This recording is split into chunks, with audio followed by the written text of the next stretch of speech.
And it makes our job just so much more difficult. But I think, and I've seen the numbers, and I can't share with you yet, but when this is over, we can have a serious discussion when the fog of war is behind us. But I am convinced, though every single civilian death, and especially children, is a tragedy, and we don't want to see it, in comparative numbers, if you compare Israel to perfection, of course we'll fall short.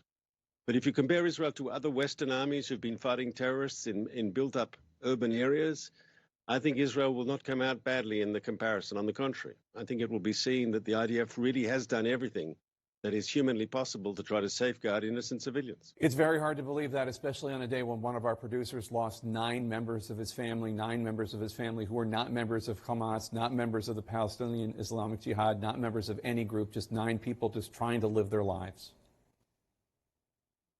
First of all, I extend my sorrow to him and my sympathies. But if I saw your report correctly, and please correct me if I say something wrong, that happened in northern Gaza, in Gaza City, where a month ago we already asked all the civilians to leave. And most of them did. If there was like 1,200,000 people there, there was only a couple of tens of thousands left. And one has to ask, yes, they had an ample opportunity to leave. I don't know what happened. I don't have the specific circumstances. I know there's deadly combat going on now in the north, still between these IDF and Hamas terrorists, yes? And we don't want to see anyone caught up in the crossfire, but why didn't they heed the advice and leave the area? You can't blame them. There's now I don't blame them. But you can't. There's fighting in the south now. I mean, I've been asking this since October 7th. Where are these people supposed to go? So at the beginning, it was easier because the fighting was concentrated in the north, and we just asked people to move south, and that was relatively simple. Yes, I'm not saying totally simple, but relatively simple. Just go south of the river.